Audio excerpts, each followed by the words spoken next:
el panal rumoroso o la redención de los bribones un gran panal, atiborrado de abejas que vivían con lujo y comodidad, más que gozaba fama por sus leyes y numerosos enjambres precoces, estaba considerado el gran vivero de las ciencias y la industria.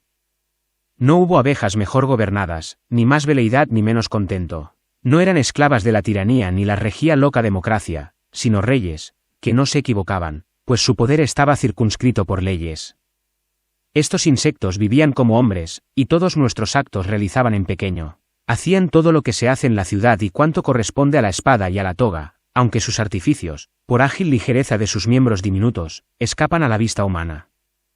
Empero, no tenemos nosotros máquinas, trabajadores, buques, castillos, armas, artesanos, arte, ciencia, taller o instrumento que no tuviese en ellas el equivalente, a los cuales, pues su lenguaje es desconocido, llamaremos igual que a los nuestros.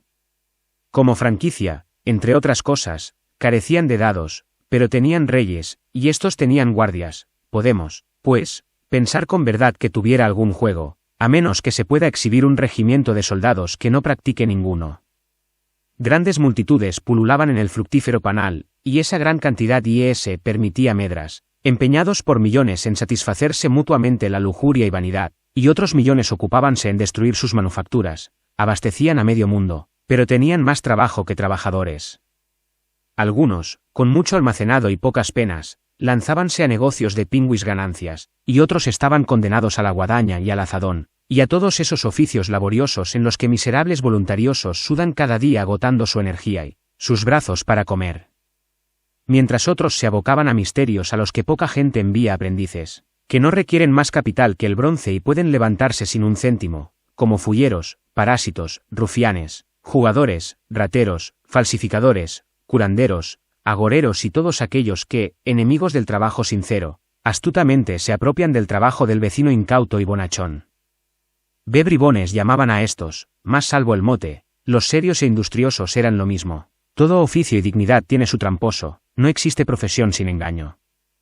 Los abogados, cuyo arte se basa en crear litigios y discordar los casos, oponíanse a todo lo establecido para que los embaidores tuvieran más trabajo con haciendas hipotecadas, como si fuera ilegal que lo propio sin mediar pleito pudiera disfrutarse.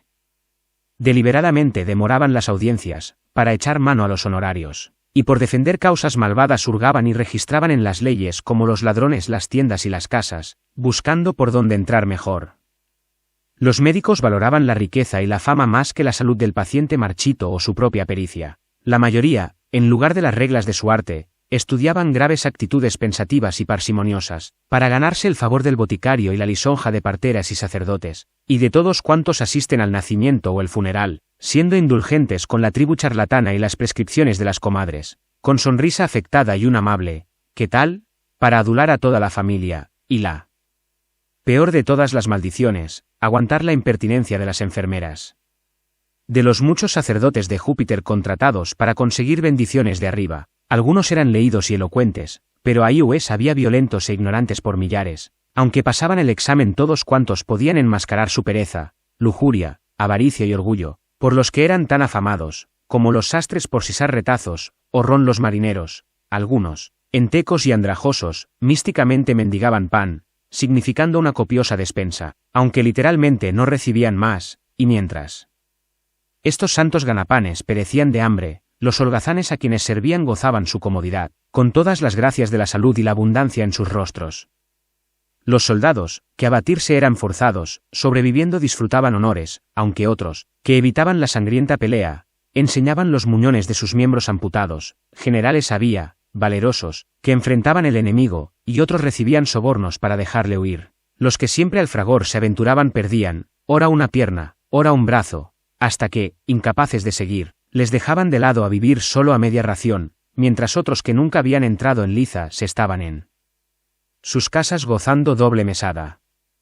Servían a sus reyes, pero con villanía, engañados por su propio ministerio. Muchos, esclavos de su propio bienestar, salvábanse robando a la misma corona. Tenían pequeñas pensiones y las pasaban en grande, aunque jactándose de su honradez. Retorciendo el derecho, llamaban estipendios a sus pringosos gajes, y cuando las gentes entendieron su jerga, cambiaron aquel nombre por el de emolumentos, reticentes de llamar a las cosas por su nombre en todo cuanto tuviera que ver con sus ganancias, porque no había abeja que no quisiera tener siempre más, no ya de lo que debía, sino de lo que osaba dejar entender y que pagaba por ello, como vuestros jugadores, que aún jugando rectamente, nunca ostentan lo que han ganado ante los perdedores. ¿Quién podrá recordar todas sus supercherías? El propio material que por la calle vendían como basura para abonar la tierra, frecuentemente la veían los compradores abultada con un cuartillo de mortero y piedras inservibles, aunque poco podía quejarse el tramposo que, a su vez, vendía gato por liebre. Y la misma justicia, célebre por su equidad, aunque ciega, no carecía de tacto, su mano izquierda, que debía sostener la balanza, a menudo la dejaba caer, sobornada con oro, y aunque parecía imparcial tratándose de castigos corporales, fingía seguir su curso regular en los asesinatos y crímenes de sangre, pero a algunos, primero expuestos a mofa por embaucadores, los ahorcaban luego con cáñamo de su propia fábrica. Creíase, empero, que su espada solo ponía coto a desesperados y pobres que, delincuentes por necesidad, eran luego colgados en el árbol de los infelices por crímenes que no merecían tal destino, salvo por la seguridad de los grandes y ahíes ricos. Así pues, cada parte estaba llena de vicios, pero todo el conjunto era un paraíso, adulados en la paz, temidos en la guerra, eran estimados por los extranjeros y disipaban en su vida y riqueza el equilibrio de los demás panales. Tales eran las bendiciones de aquel estado, sus pecados colaboraban para hacerle grande, y la virtud, que de la política había aprendido mil astucias, por la feliz influencia de ésta hizo migas con el vicio, y desde entonces aún y peor de la multitud, algo hacía por el bien común. Así era el arte del Estado, que mantenía el todo, del cual cada parte se quejaba, esto, como en música la armonía, en general hacía concordar las disonancias, partes directamente opuestas se ayudaban, como si fuera por despecho, y la templanza y la sobriedad servían a la beodez y la gula. La raíz de los males, la avaricia, vicio maldito, perverso y pernicioso, era esclava de la prodigalidad, ese noble pecado, mientras que el lujo daba trabajo a 1.000.000 de pobres y el odioso orgullo a 1.000.000 más. La misma envidia, y la vanidad, eran ministros de la industria, sus amadas, tontería y vanidad, comer, el vestir y el mobiliario, hicieron de ese vicio extraño y ridículo la rueda misma que movía al comercio. Sus ropas y sus leyes eran por igual objeto de mutabilidad, porque lo que alguna vez estaba bien, en medio año se convertía en delito, sin embargo, al paso que mudaban sus leyes siempre buscando y corrigiendo imperfecciones, con la inconstancia remediaban faltas que no previo prudencia alguna. Así el vicio nutría al ingenio, el cual, unido al tiempo y la industria, traía consigo las conveniencias de la vida, los verdaderos placeres, comodidad, holgura, en tal medida, que los mismos pobres vivían mejor que antes los ricos, y nada más podría añadirse. ¿Cuán vana es la felicidad de los mortales? Si hubiesen sabido los límites de la bienaventuranza y que aquí abajo, la perfección es más de lo que los dioses pueden otorgar, los murmurantes bichos se habrían contentado con sus ministros y su gobierno, pero, no, a cada malandanza, cual criaturas perdidas sin remedio, maldecían a sus políticos, ejércitos y flotas, al grito de, mueran los bridones, punto, y aunque sabedores de sus propios timos, despiadadamente no les toleraban en los demás. 1. Que obtuvo acopios principescos burlando al amo, al rey y al pobre, osaba gritar, húndase la tierra por sus muchos pecados, y, ¿quién creeréis que fuera el bribón sermoneador? Un guantero que daba borrego por cabritilla. Nada se hacía fuera de lugar ni que interfiriera los negocios públicos, pero todos los tunantes exclamaban descarados, Dios mío, si tuviésemos un poco de honradez. Mercurio sonreía ante tal impudicia, a la que otros llamarían falta de sensatez, de vilipendiar siempre lo que les gustaba, pero Júpiter, movido de indignación, al fin airado, prometió liberar por completo del fraude al aullante panal, y así lo hizo. Y en ese mismo momento el fraude se aleja, y todos los corazones se colman de honradez, allí ven muy patentes, como en el árbol de la ciencia, todos los delitos que se avergüenzan de mirar, y que ahora se confiesan en silencio, ruborizándose de su fealdad, cual niños que quisieran esconder sus yerros y su color traicionara sus pensamientos, imaginando, cuando se les mira, que los demás ven lo que ellos hicieron. Pero, oh, dioses, qué consternación. Cuán grande y súbito ha sido el cambio. En media hora, en toda la nación, la carne ha bajado un penique la libra. Yace abatida la máscara de la hipocresía, la del estadista y la del payaso, y algunos, que eran conocidos por atuendos prestados, se veían muy extraños con los propios. Los tribunales quedaron ya aquel día en silencio, porque ya muy a gusto pagaban los deudores, aun lo que sus acreedores habían olvidado, y estos absolvían a quienes no tenían. Quienes no tenían razón, enmudecieron, cesando enojosos pleitos remendados, con lo cual, nada pudo medrar menos que los abogados en un panal honrado. Todos, menos quienes habían ganado lo bastante, con sus cuernos de tinta colgados se largaron.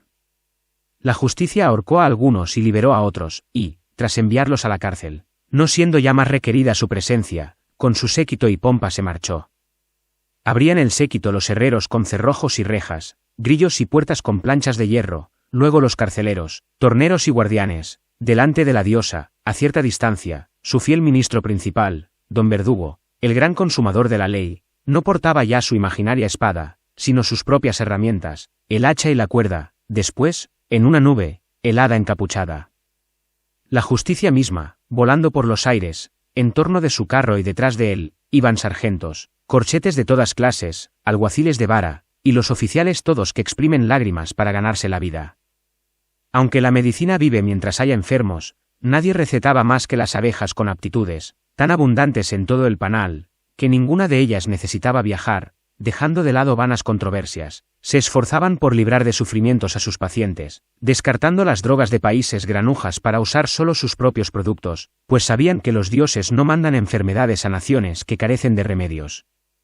Despertando de su pereza, el clero no pasaba ya su carga a abejas jornaleras, sino que se abastecía a sí mismo, exento de vicios, para hacer sacrificios y ruegos a los dioses. Todos los ineptos, o quienes sabían que sus servicios no eran indispensables, se marcharon. No había ya ocupación para tantos, si los honrados alguna vez los habían necesitado, y solo algunos quedaron junto al sumo sacerdote a quien los demás rendían obediencia, y él mismo, ocupado en tareas piadosas, abandonó sus demás negocios en el estado. No echaba a los hambrientos de su puerta ni pellizcaba del jornal de los pobres, sino que al famélico alimentaba en su casa, en la que el jornalero encontraba pan abundante y cama y sustento el peregrino. Entre los grandes ministros del rey y todos los funcionarios menores, el cambio fue grande, pues frugalmente de sus sueldos vivían ahora. Que una abeja pobre 10 veces acudiera a reclamar lo suyo, alguna ínfima suma, y un escribano la obligara a soltar sus cuartos o no ser atendida, se llamaba ahora engaño evidente, aunque antes los denominaran emolumentos. Todos los puestos antes manejados por 3 que mutuamente vigilábanse sus bellaquerías, y que a menudo, por solidaridad, entre sí se estimulaban sus latrocinios, felizmente ahora los atiende uno solo, con lo cual se han marchado algunos miles más. Ningún hombre de honor podía ya conformarse con vivir debiendo lo que gastaba. Los prestamistas tenían ahora libreas arrumbadas, vendían los coches por una bicoca y los briosos caballos por tiros completos, y se vendían las casas de campo para pagar deudas. El derroche se evitaba tanto como el fraude, no había ya ejércitos en el extranjero, se reían de la estima de los forasteros y de la huera gloria ganada en guerras, luchaban, más solo por su propia patria, cuando el derecho o la libertad peligraban. Contemplad ahora el glorioso panal, y ved cómo concuerdan honradez y comercio. Se va el espectáculo, veloz se esfuma, y aparece con faz muy diferente. Pues no solamente se han marchado quienes al año se gastaban enormes sumas, sino también multitudes que de ellos vivían viéronse obligadas a tomar igual camino. En vano pretenden pasar a otros menesteres, pues todas las profesiones están colmadas. Los precios de las casas y las tierras decaen, milagrosos palacios, cuyos muros, cual los de Tebas, con alarde se alzaban, están en alquiler, mientras los otrora alegres y bien afincados lares, más bien preferirían perecer en las llamas, que ver a la indigna inscripción de la puerta burlar las ejecutorias que antes ostentaban. El arte de construir está casi muerto, los artesanos no hallan empleo. Ningún pintor se hace famoso con su arte ni existe cantero ni tallador renombrado. Los sobrios que han quedado anhelan saber, no ya cómo gastar, sino cómo vivir, y en la taberna, al pagar su cuenta, resuelven no volver más a ella. Ninguna coqueta de figón, en todo el colmenar, podía ya vestir telas de oro, y prosperar, ningún presumido, avanzar grandes sumas para Borgoña y Verderoles. Se ha ido el cortesano que con su amante a diario cenaba en la fonda un manjar de Navidad, gastando en solo 2 horas de estar lo que cuesta en un día una tropa de caballería. La altanera Chloe, para vivir en grande, había hecho a su esposo defraudar al Estado. Ahora vendía su mobiliario, saqueado en las Indias, achicaba su costosa lista de la compra y gastaba todo el año recio vestido. Había pasado la época ligera y veleidosa y la ropa duraba lo mismo que las modas. Los tejedores, que urdían plata en ricas sedas, y a quienes todas las industrias se subordinaban, se habían marchado. Aún reinaban la paz y la abundancia y todo era barato, aunque sencillo. La bella natura, liberada de la férula del jardinero, dejaba a cada fruta hacer su evolución, pero no se conseguían rarezas porque no se pagaba el trabajo que costaban. A medida que el orgullo y el lujo desmedraban, también iban abandonando los mares poco a poco. No ya mercaderes, sino compañías enteras, cerraban factorías completamente. Todo arte y oficio yacían olvidados, la saciedad, ruina de la industria, les hacía admirar la alacena casera y no buscar nada más, ni desearlo. Tan pocas abejas quedaban en el vasto panal, que solo podían mantener la centésima parte frente a las asechanzas de muchos rivales, a quienes, sin embargo, valerosas se enfrentaban, hasta encontrar un abrigo cubierto en el que morían o se hacían fuertes. Su ejército no tenía mercenarios, pero luchaban con bravura por lo suyo, su integridad y coraje viéndose por fin coronados de victoria. Pero el triunfo también tuvo su precio, pues muchos millares de abejas se perdieron. Curtidas de trabajos y ejercicios, al propio descanso consideraban vicio, aun cuando mejorara su temple, y para evitar extravagancias, hacia un tronco hueco emigraron, bendecidas de contento y honradez. Dejad, pues, de quejaros, solo los tontos se esfuerzan por hacer de un gran panal un panal honrado. Querer gozar de los beneficios del mundo, y ser famosos en la guerra, y vivir con holgura, sin grandes vicios, es vana utopía en el cerebro asentada. Fraude, lujo y orgullo deben vivir mientras disfrutemos de sus beneficios. El hambre es, sin duda, una plaga terrible, pero, sin ella, ¿quién medra o se alimenta? ¿Acaso no debemos la abundancia del vino a la mezquina vid, seca y retorcida? La cual, mientras olvida sus sarmientos, ahoga a otras plantas y se hace madera, pero nos bendice con sus frutos apenas es podada y atendida. Igualmente es benéfico el vicio cuando la lusticia lo poda y limita, y, más aún, cuando un pueblo aspira a la grandeza, tan necesario es para el Estado como es el hambre para comer. La virtud sola no puede hacer que vivan las naciones esplendorosamente, las que revivir quisieran la edad de oro, han de liberarse de la honradez como de las bellotas.